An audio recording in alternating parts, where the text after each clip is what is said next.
Hello students, welcome back to our channel. मैं हूं doctor Mohini Walia और अभी हम स्टडी कर रहे हैं हमारा 40 days foundation marathon series based on UGC net commerce 2026।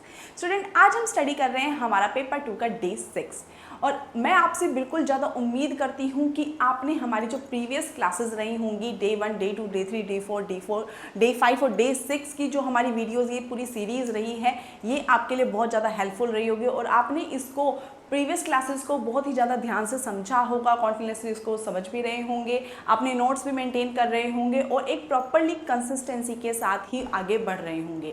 क्योंकि स्टूडेंट्स, जो ये हमारी आज की क्लास आई है, ये आपकी प्रिपरेशन जर्नी में एक और मोस्ट इम्पॉर्टेंट आपके लिए एक सक्सेसफुल मोड लेकर आई है।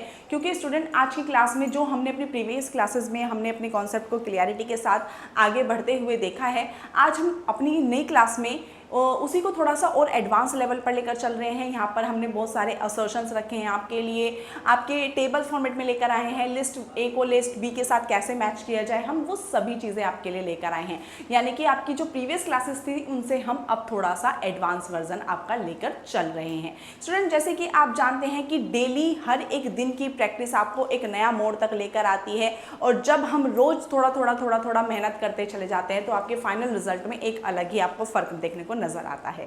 तो स्टूडेंट, बिल्कुल उसी उम्मीद के साथ हम कोशिश करते हैं कि आज की क्लास भी आपके लिए बहुत ज़्यादा हेल्पफुल होगी और आपको बहुत ही ज़्यादा मज़ा आएगा, जैसे हमारी प्रीवियस क्लासेस में आपको मज़ा आया है। तो चलिए स्टूडेंट, बिना अपना टाइम वेस्ट करते हुए, क्योंकि हमारे लिए हमारा टाइम बहुत ही ज़्यादा इंपॉर्टेंट है, तो अपना टाइम हम बिल्कुल भी वेस्ट नहीं करेंगे और स्टार्ट करते हैं आज के हमारे फर्स्ट क्वेश्चन से। तो स्टूडेंट, क्या कहता है हमारा first question? Which of the following type of authorities are found in most organization? यहाँ पर हम बात कर रहे हैं स्टूडेंट्स, मोस्टली ऑर्गेनाइजेशन में आपका कौन सी वाली अथॉरिटी पाई जाती है? तो स्टूडेंट, सबसे पहले हम बात कर रहे हैं यहाँ पर डिवीजन अथॉरिटी। तो डिवीजन अथॉरिटी स्टूडेंट हमारी टाइप्स ऑफ अथॉरिटी का पार्ट नहीं होता है, ये मोस्टली ऑर्गेनाइजेशंस में नहीं फाउंड होता है।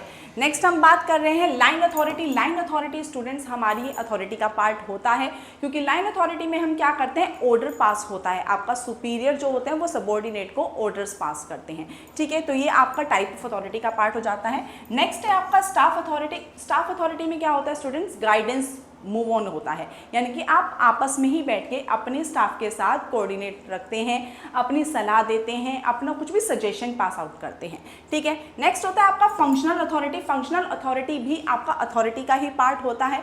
क्यों? क्योंकि इसमें हम क्या करते हैं, फंक्शनल अथॉरिटी में आप अपनी डिस्कशन करते हैं, आप एक पर्टिकुलर एरिया में किसी भी स्पेशलिस्ट को कोई एक अपना कंट्रोल दे देते हैं, ठीक है, कि आप अपने इस कंट्रोल के अंडर आप अपनी कोई भी सुपरवाइज कर सकते हैं या फिर आप कोई भी अपना चैनलाइज कर सकते हैं। तो ये तीनों आपके यहाँ पर पार्ट हो जाते हैं टाइप्स ऑफ अथॉरिटी के। That means 2, 3 and 4 will be the right answer for this particular question. चलिए नेक्स्ट की बात करते हैं। The theories that explain the formation of informal groups. Student, यहाँ पे बात की जा रही है इनफॉर्मल ग्रुप्स की। Are to include which of the following? Informal group आपका किसके अंडर इंक्लूड होता है? तो यहाँ पर हम सबसे पहले बात कर रहे हैं प्रोपिंक्विटी थ्योरी। प्रोपिंक्विटी थ्योरी जो आपकी होती है स्टूडेंट, ये क्या कहती है, जो लोग पास काम करते हैं उनमें जब दोस्ती हो जाती है। जैसे अगर कहा जाए कि अगर कहते हैं ना, स्कूल में जब नया बच्चा एंटर होता है तो उनको जिस बच्चे के पास पहली बार बिठा दिया जाता है उन दोनों की पहले फर्स्ट डे ही फ्रेंडशिप हो जाती है। तो ये वही क्या होता है, हमारा प्रोपिंक्विटी थ्योरी कहलाता है। यानी कि जो व्यक्ति आसपास बैठकर काम करते हैं उनकी तो दोस्ती हो ही जाती है। तो दैट्स कॉल्ड प्रोपिंक्विटी थ्योरी, यानी कि हमारा इनफॉर्मल ग्रुप क्रिएट कर ही देता है। नेक्स्ट हम बात कर रहे हैं सिमिलैरिटी और बैलेंस्ड थ्योरी। इसमें क्या होता है स्टूडेंट, जो सेम इंटरेस्ट या फिर सेम थिंकिंग वाले लोग होते हैं उनका एक ग्रुप बन जाता है। ये तो बात जेन्युइन होती है कि जिनका सेम इंटरेस्ट होगा या फिर सेम उनकी थिंकिंग लेवल होगा उनका एक हो जाएगा, तो ये भी एक हमारा इनफॉर्मल ग्रुप क्रिएट कर देगा। नेक्स्ट होता है डिस्प्लेसमेंट थ्योरी। डिस्प्लेसमेंट थ्योरी होता है स्टूडेंट, जो हमारे फ्रस्ट्रेटेड होते हैं, ठीक है, किसी चीज़ को लेके फ्रस्ट्रेटेड हो रहे हैं या फिर जो इमोशनली हर्ट होते हैं, वो अपने इमोशंस को उस जगह से हटाकर अगर दूसरी जगह शिफ्ट कर रहे हैं तो वो भी एक अपना ग्रुप बना लेते हैं। जैसे कुछ बच्चे क्या कहते हैं, जो ग्रुप एम्प्लॉयज़ होंगे बहुत ज़्यादा फ्रस्ट्रेट हो गए, वो क्या कहना है कि भाई बहुत ज़्यादा थकान हो रही है, अब एक काम करते हैं, थोड़ा सा ब्रेक लेते हैं, कॉफ़ी पीने के लिए चलते हैं, तो वो जो ग्रुप बन गया कॉफ़ी पीने के लिए जाने के लिए, तो वो भी एक इनफॉर्मल ग्रुप ही हो गया ना। तो यहाँ पे क्या हो गया, ये भी एक डिस्प्लेसमेंट थियोरी आ गई आपका। नेक्स्ट है आपका need for achievement theory. Need for achievement theory student, ये आपका अचीवमेंट को अगर आप कर रहे हैं, ये एक इनफॉर्मल थियोरी नहीं बनाते, यानी कि इनफॉर्मल ग्रुप आपका यहाँ पे नहीं बनता, यहाँ पे आपका फॉर्मल ग्रुप बनेगा। अगर आप यहाँ पे ध्यान दें, अचीवमेंट थियोरी, अचीवमेंट मतलब किसी भी गोल को लेकर अगर आप कोई भी अपना ग्रुप बना रहे हैं तो वो एक फॉर्मल ग्रुप बनेगा, इनफॉर्मल ग्रुप नहीं बनेगा, ठीक है। तो यहाँ पर ये आपका पार्ट नहीं होगा। That means 1, 2 and 3 will be the right answer for this particular question. चलिए नेक्स्ट हम बात करते हैं, functions of a first level और front line supervisors are to include which of the following. Student यहाँ पे बात की जा रही है हमारे फ्रंट लाइन सुपरवाइजर्स की, यानी कि जो सबसे पहले आपके आकर आपको सजेशन करते हैं, यानी कि सुपरवाइज करते हैं। तो सबसे पहले स्टूडेंट यहाँ पे हम बात करें, फ्रंट लाइन सुपरवाइजर्स कौन हो गए, जैसे आपने अपनी जॉब में एंटर हुआ, जो आपको सबसे पहले गाइडेंस दे रहे हैं, ठीक है, वो आपके सुपरवाइजर्स हो जाएंगे। इनका सबसे पहला काम क्या होता है, फंक्शंस इनके क्या होते हैं, सबसे पहला है to determine individual job assignment. बिल्कुल सही बात है स्टूडेंट, अगर आप किसी भी जॉब में जाते हैं, किसी भी पर्टिकुलर जॉब में जा रहे हैं, तो आपका सुपरवाइजर क्या करेगा, सबसे पहले आपको जॉब असाइन करने से पहले आपको आपकी जॉब को डिस्क्राइब करेगा, आपको आपकी जॉब एक्सप्लेन करेगा। तो ये तो हो ही गई, जॉब असाइनमेंट दी जाएगी। उसके बाद क्या है, टू अटेंड टू ग्रीवेंस और रिजॉल्व कॉन्फ्लिक्ट। अगर आपको कोई भी प्रॉब्लम्स आ रही हैं, कोई भी कॉन्फ्लिक्ट्स आ रहे हैं, तो उसको रिजॉल्व कौन करेगा, आपका सुपरवाइजर करेगा, बिल्कुल सही बात है। उसके बाद है to provide technical knowledge and guidance to workers, बिल्कुल सही बात है, आपको टेक्निकल नॉलेज प्रोवाइड कराना और साथ साथ आपको गाइडेंस देना, ये भी आपके सुपरवाइजर का ही काम होगा। उसके बाद आता है to supply strategic information related to production to management. Student ये काम आपके सुपरवाइजर का नहीं होता, ये आपके मैनेजमेंट का काम होता है, ठीक है। तो ये वाला यहाँ पर आपका गलत हो जाता है। That means 1, 2 and 3 will be the right answer for this particular question. Next आता है student, non banking financial companies can be classified as. Student यहाँ पे हम बात कर रहे हैं जो हमारी नॉन बैंकिंग फाइनेंशियल कंपनीज होती हैं, यानी कि NBFCs, ठीक है। इनमें हमारी कौन कौन सी होती है, सबसे पहला होता है asset finance company. Student asset finance company आपकी होती है, कौन सी कंपनीज होती हैं, ये जो आपको कोई भी एसेट परचेज करने के लिए फाइनेंस करती है, इनकी आपको लोन प्रोवाइड कराती है। उसके बाद आता है इन्वेस्टमेंट कंपनी। इन्वेस्टमेंट कंपनी कौन होती है, जो भी आपको इन्वेस्टमेंट से रिलेटेड इंस्ट्रक्शंस देती है या गाइडेंस प्रोवाइड कराती है। लोन कंपनी कौन सी होती है, जो आपको लोन प्रोवाइड कराती है, what ever it is, short term या लॉन्ग टर्म। उसके बाद हम बात करें फॉरेन ट्रेड कंपनी, आपकी NBFC का पार्ट नहीं होती है, ये आपकी फेमा या फेरा एक्ट के अंदर जाती हैं। तो यहाँ पे आपका सही आंसर हो जाएगा 1, 2 and 3 will be the right answer. चलिए नेक्स्ट पर चलते हैं। Which 3 of the following types of cyber attacks may occur in the process of mobile banking? Student यहाँ पे हम बात कर रहे हैं मोबाइल बैंकिंग की, ठीक है। मोबाइल बैंकिंग मतलब क्या हो गया, जो आप कहीं से भी ऑपरेट कर सकते हैं, इजीली ऑपरेट किया जा सकता है कहीं से भी। और यहाँ पर साइबर अटैक की बात की जा रही है, ठीक है। साइबर अटैक का मतलब क्या हो गया, जो ऑनलाइन के थ्रू आपके फ़ोन को हैक किया जा रहा है, ठीक है। तो यहाँ पे सबसे पहला आता है आपका बैकडोर अटैक। तो बैकडोर अटैक तो स्टूडेंट्स आपका होता ही है, क्यों, क्योंकि ये हिडन एंट्री में आपके सिस्टम से में एंटर हो जाता है, ठीक है।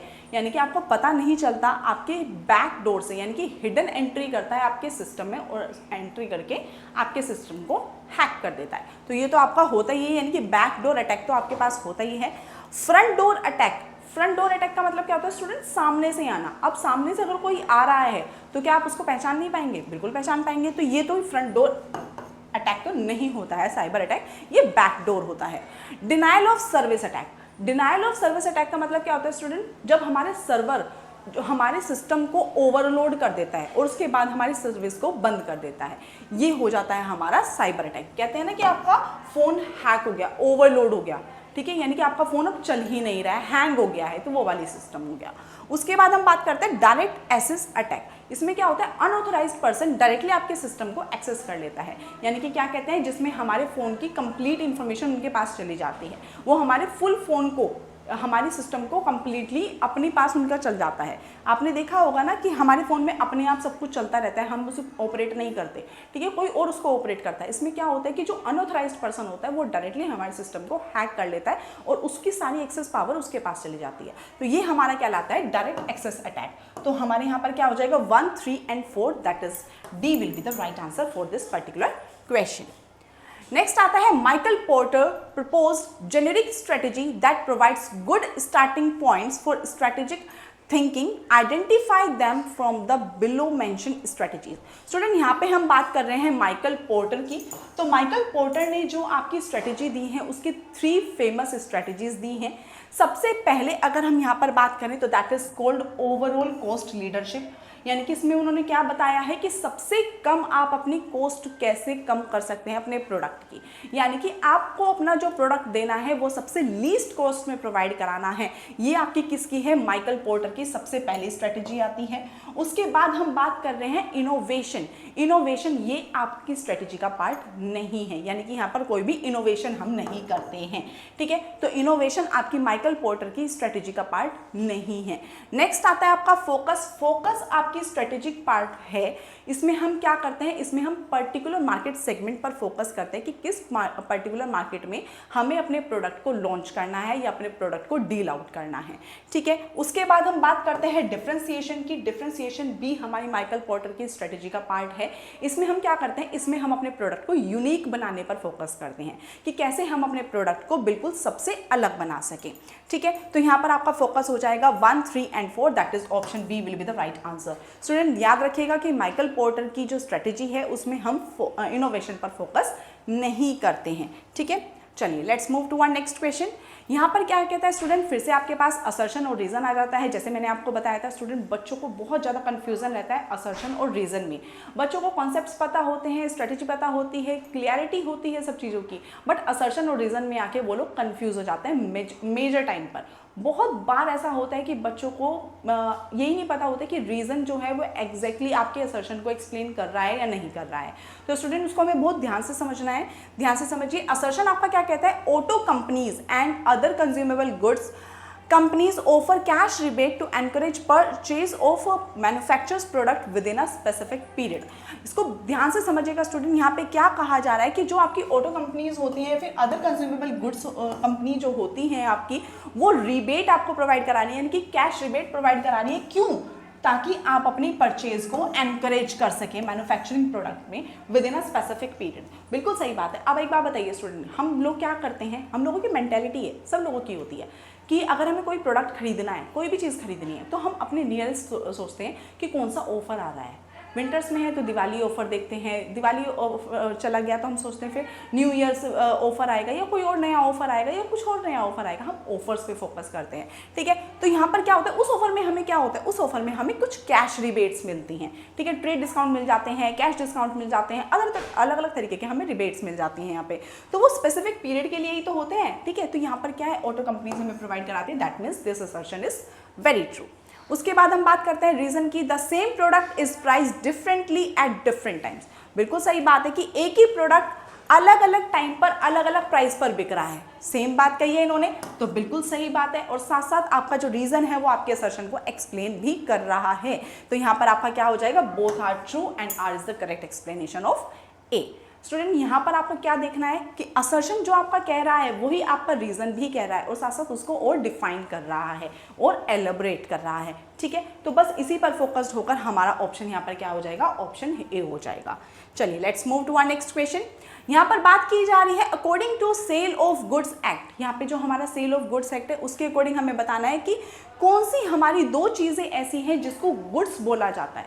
स्टूडेंट यहाँ पर ध्यान दीजिएगा, गुड्स में स्टॉक, इमूवेबल प्रॉपर्टी, ये सब कुछ अलग अलग चीज़ें होती हैं। तो यहाँ पर हमें बताना है कि सेल ऑफ गुड्स एक्ट में हमारा गुड्स क्या होता है, ठीक है। तो गुड्स में हमारा सबसे पहला होता है movable property. Yes, movable property जो भी हमारी लाइफ स्टॉक्स हैं, जो भी हमारे घूम रहे हैं, घोड़े, हाथी, बीड़ी, जो भी है हमारे सारे। एक बात बताइए, अगर कोई घोड़ा तांगा चलाता है तो घोड़ा उसकी क्या हो गई? एसेट हो गई ना, तो इट्स कॉल्ड मूवेबल प्रॉपर्टी, ठीक है।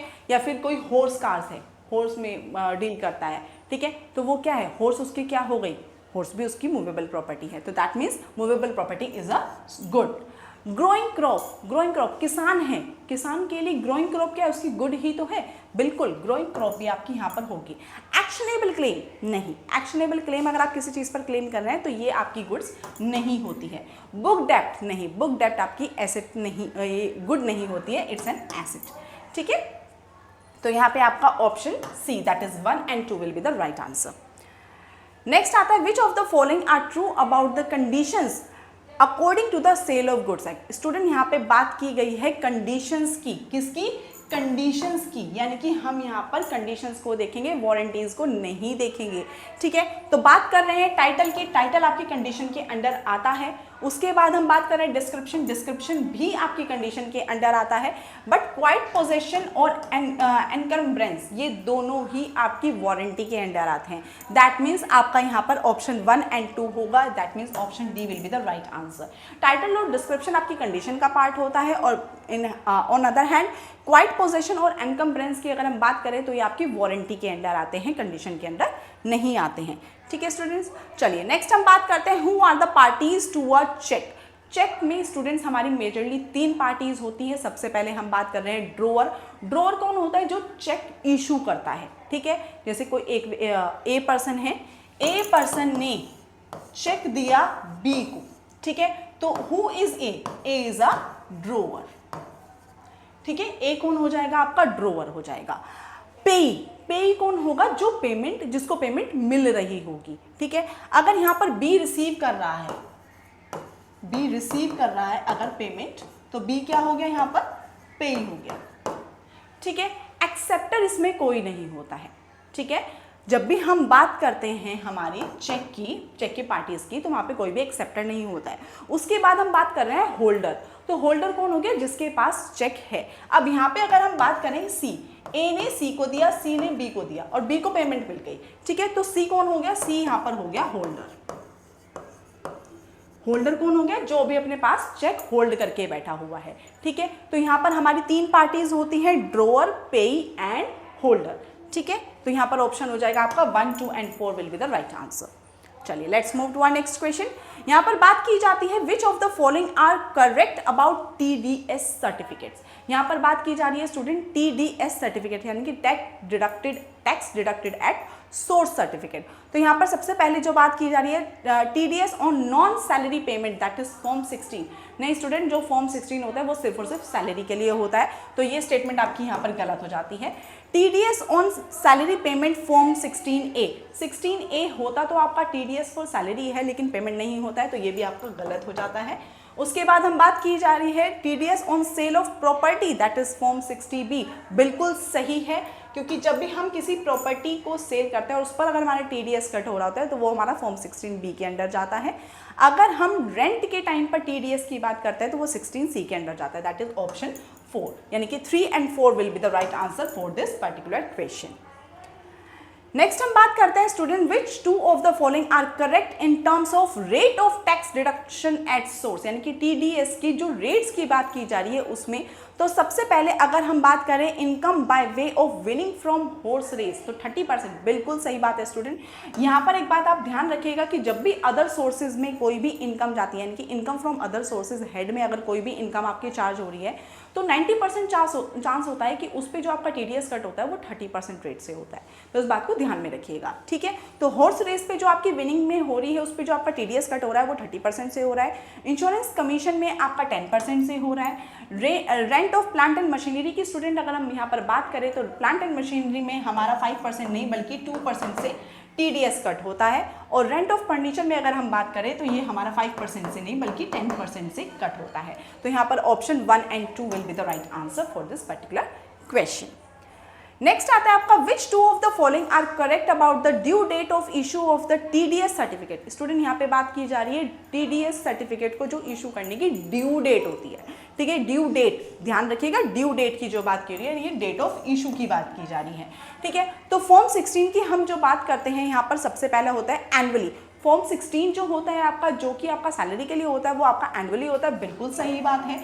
फॉर्म 16A की जो हम बात कर रहे हैं वो हमारा क्वार्टरली होता है, ये भी बिल्कुल सही बात है। लेकिन जो आपका 16B होता है, यहाँ पर बात की जा रही है 16B की, वो आपका हाफ ईयरली नहीं होता है, वो आपका ट्रांजैक्शन बेस्ड होता है। ठीक है, क्योंकि हमने यहाँ पर अभी देखा था कि जो हमारा 16B है वो हमारा सेल ऑफ प्रॉपर्टी पर बेस्ड होता है। तो सेल ऑफ प्रॉपर्टी हमारी क्या होगी? ये हमारी हाफ ईयरली या एनुअली कुछ भी नहीं होती, ये हमारी ट्रांजैक्शन बेस्ड होती है।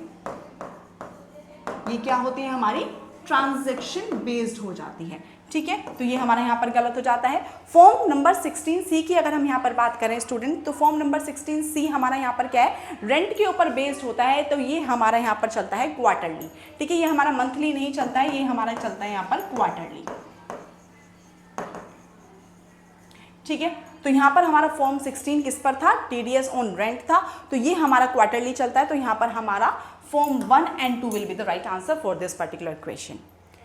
नेक्स्ट आता है स्टूडेंट, यहाँ पर आपके पास फिर से मैच आ गया है, यानी कि आपको मैच करना है लिस्ट 1 को लिस्ट B के साथ, जो कि अब आपको बहुत अच्छी तरह से अब तो एक्सपर्टीज हो गए होंगे आप उसमें, क्योंकि हम काफ़ी सारे क्वेश्चन हमारे लिस्ट A को लिस्ट B से मैच करने के बहुत बार हम कर चुके हैं।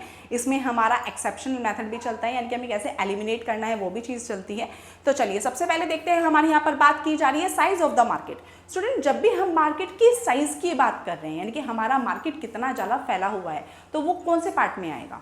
माइक्रो में तो हम क्या करते हैं, इंटरनल एनवायरनमेंट की बात कर रहे हैं, मैक्रो में हम बाहर के एनवायरनमेंट की बात कर रहे हैं, यानी कि हमारा साइज ऑफ द मार्केट क्या हो गया, मैक्रो एनवायरनमेंट का पार्ट हो गया। उसके बाद हम यहाँ पर बात कर रहे हैं हमारे डेमोग्राफिक एनवायरनमेंट की। डेमोग्राफिक एनवायरनमेंट हमारा क्या होता है स्टूडेंट, जो हमारा नॉन इकोनॉमिक एनवायरनमेंट हो गया। डेमोग्राफिक में हम क्या देखते हैं, हमारा एज देखते हैं, सेक्स देखते हैं, ये देखते हैं हमारा रेशो देखते हैं, मेल फीमेल का क्या है, हमारे बच्चे कितने हैं, हमारा क्राइटेरिया क्या है, हमारे रीज़न क्या है, कल्चर क्या है, उन सब चीज़ों को देखते हैं। तो यहाँ पे हम अपना नॉन इकोनॉमिक एनवायरनमेंट को देख रहे हैं, ठीक है। तो ये हमारा नॉन इकोनॉमिक एनवायरनमेंट हो गया, यानी कि फर्स्ट का क्या है आपका, फर्स्ट का रहेगा आपका 3, दैट इज ये, और ये तो आपका गलत हो गया है, और बी का रहेगा आपका 4, यानी कि option D will be the right answer. Export oriented units, student यहाँ पर बात की जा रही है एक्सपोर्ट ओरिएंटेड यूनिट्स, तो यहाँ पर क्या है, ग्लोबलाइजेशन, यानी कि हम बाहर आउटर की बात कर रहे हैं, कि हम ग्लोबलाइजेशन की बात कर रहे हैं। मल्टीनेशनल कॉर्पोरेशन क्या होगा, जो आपकी फॉरेन ट्रेड पॉलिसीज जहाँ पर चल रही होंगी, यानी कि option D will be the right answer for this particular question. Next आता है स्टूडेंट, यहाँ पर फिर से आपके पास लिस्ट ए के मैच करना है आपको लिस्ट बी के साथ। यहाँ पर क्या है, यहाँ पर आप देख रहे हैं कि यहाँ पर आपकी ऑडिटर्स के बारे में बताया गया है, यानी कि ऑडिटर ड्यूटी है, ऑडिटर लायबिलिटी है, ऑडिटर रिपोर्ट है, ऑडिटर राइट है। तो स्टूडेंट यहाँ पर हमें सबसे पहले क्या देखना है, इन सबके अकॉर्डिंग हम उन्हें लगाना है। तो सबसे पहला आता है आपका क्वालिफाइड रिपोर्ट। तो क्वालिफाइड रिपोर्ट, तो स्टूडेंट बताइए कौन है क्वालिफाइड रिपोर्ट, तो आपको ऑडिटर की रिपोर्ट ही देगी ना। तो सबसे पहला तो आपको यहाँ पर रिपोर्ट के साथ रिपोर्ट ही मैच कर दिया गया है, यानी कि ए का हो जाएगा आपका 3। तो ए का 3 होते ये वाला ऑप्शन कट हो गया और ये वाला ऑप्शन कट हो गया। उसके बाद हम बात कर रहे हैं examine, valuation and disclosure. Student यहाँ पर एग्जामिनेशन हो रहा है, ठीक है। एग्जामिनेशन, हम एग्जामिन कर रहे हैं वैल्यूएशन को और साथ साथ डिस्क्लोजर कर रहे हैं, यानी कि हम अपनी चीज़ों को एक्सप्लोरली खोलकर बात कर रहे हैं और साथ साथ एग्जामिन बिल्कुल वैल्यूड कर रहे हैं। तो एक बात बताइए स्टूडेंट, ये क्या होगा, ये एग्जामिनर की ड्यूटी होगी, लायबिलिटी होगी या उसका राइट होगा, ये उसकी ड्यूटी होगी, ठीक है। तो यहाँ पर ये वाला ऑप्शन आपका बिल्कुल सही हो जाएगा, और ये ऑप्शन सही होते ही आपका अभी ये भी सही है और ये भी सही है। नेक्स्ट हम बात करते हैं access to record of company and its subsidiaries. यहाँ पर हम बात कर रहे हैं कि कंपनी के रिकॉर्ड को या फिर कंपनी के सब्सिडरीज को एक्सेस करने का, ये उसकी लायबिलिटी होती है, उसका राइट होगा, ये उसका राइट होगा कि ऑडिटर के पास कंप्लीट राइट होता है कि वो कंपनीज के सारे अकाउंट्स को, सारे डेटा को एनालाइज कर सके, उसको चेक कर सके, ठीक है। तो ये ऑडिटर का राइट है, और ये राइट होते ही साथ ऑप्शन बी आपका सही हो जाता है। लास्ट है आपका miss statement in prospectus in company issue of capital. अगर हमारा किसी भी तरीके की इशू ऑफ कैपिटल, मतलब कंपनी के प्रोस्पेक्टस में अगर आपका कोई भी मिस स्टेटमेंट हो जाता है, तो वो ऑडिटर की लायबिलिटी बन जाती है, बिल्कुल सही बात है। तो ये हमारा ऑप्शन हो जाएगा, option B will be the right answer. Next आता है स्टूडेंट, फिर से आपके पास फिर से मैच आ जाता है। यहाँ पर आपकी थियरी है, उसके प्रोपाउंडर के बारे में बताया गया है। तो सबसे पहले हम यहाँ पर बात कर रहे हैं जो आपका profit as a rent of ability है, ठीक है। यानी कि प्रॉफिट आपका जो बताया गया है रेंट ऑफ एबिलिटी पर, ये आपकी थियरी किसने दी है, तो ये आपकी थियरी दी है एफ.ए. वॉल्कर ने, ठीक है। इस बात को ध्यान में रखिएगा, जो आपकी profit as rent of ability है, ये आपको एफ.ए. वॉल्कर ने दी है। उसके बाद हम बात कर रहे हैं डायनामिक थ्योरी ऑफ प्रॉफिट की, तो ये आपको दी है जे.बी. क्लार्क ने, ठीक है। और ये होते ही आपका ऑप्शन सी बिल्कुल हो जाता है सही। रिस्क थ्योरी ऑफ प्रॉफिट की हम बात करें तो ये आपको दी है एफ.बी. हॉले ने, और साथ साथ इनोवेशन थ्योरी ऑफ प्रॉफिट आपको दिया है जोसेफ ए. स्कम्पटर ने, ठीक है। I hope this is very clear for you.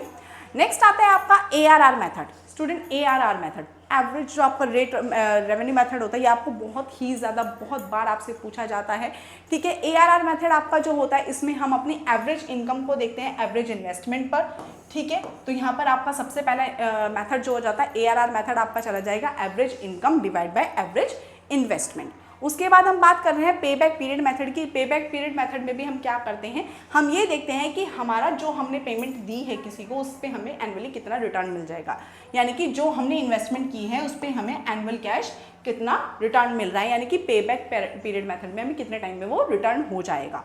ठीक है, तो यहाँ पर आपका फर्स्ट का क्या हो जाता है 3 होते ही ये वाला आपका कट और ये वाला कट हो जाएगा, और बी का पार्ट हो जाएगा 4, बी का पार्ट 4 होते ही ये वाला ऑप्शन आपका बिल्कुल सही हो जाएगा। एनपीवी मेथड की बात करें स्टूडेंट, तो यहाँ पे एनपीवी हम क्या देखते हैं, present value of cash inflow कितना हुआ है, उसमें से हम माइनस कर देंगे present value of cash outflow, तो हमें एक्चुअली पता चल जाएगा कि हमारा नेट प्रेजेंट वैल्यू कितनी मेथड है, कितनी वैल्यू है आपकी। ठीक है, नेक्स्ट आता है आपका प्रोबेबिलिटी इंडेक्स। प्रोबेबिलिटी इंडेक्स में हम क्या करते हैं, जो हमारी प्रेजेंट वैल्यू है कैश इनफ्लो की, उसमें हम ऐड कर देते हैं हमारी present value of cash outflow, तो हमारा प्रोबेबिलिटी इंडेक्स निकल के आ जाता है, यानी कि हमारा option B will be the right answer. Next आता है स्टूडेंट, यहाँ पे आपके पास फिर से टेस्ट आ गए हैं, Z test, ANOVA, chi square test और क्रूशियल वैलिस टेस्ट। ठीक है, तो सबसे पहले स्टूडेंट हम बात कर रहे हैं हमारे जेड टेस्ट की। तो स्टूडेंट आपको पता है कि जेड टेस्ट जो होता है आपका वो लार्ज सैंपल के लिए होता है, लेकिन 2 सैंपल बेस्ड होता है। ठीक है, तो यहाँ पर हम देख रहे हैं testing the significance of the difference between averages of 2 sized sample groups parametric data. आप जानते हैं ना, पैरामेट्रिक में हमारा क्या होता है, जेड टेस्ट, टी टेस्ट, ये वाले चलते हैं। तो यहाँ पर हमारा जो difference between 2 sized sample groups होता है वो हमारा जेड टेस्ट पर चलता है।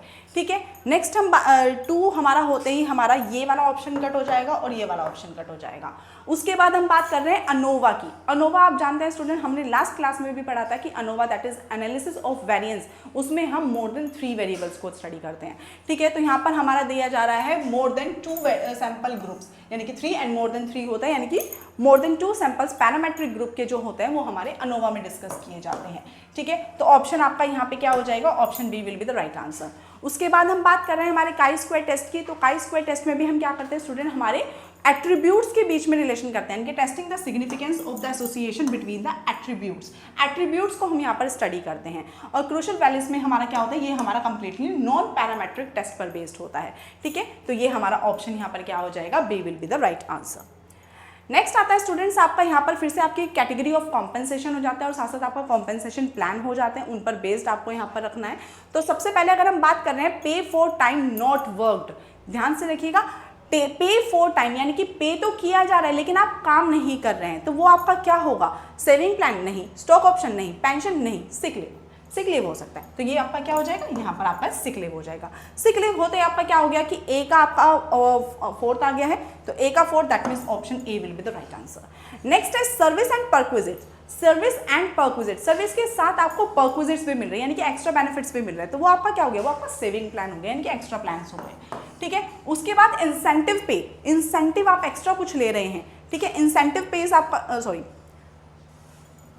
ये आपका क्या हो गया, सर्विस एंड परक्विजिट्स हो गया आपका स्टॉक ऑप्शन, या आपका स्टॉक ऑप्शन हो गया, और इंसेंटिव पे आपका हो गया सेविंग प्लान।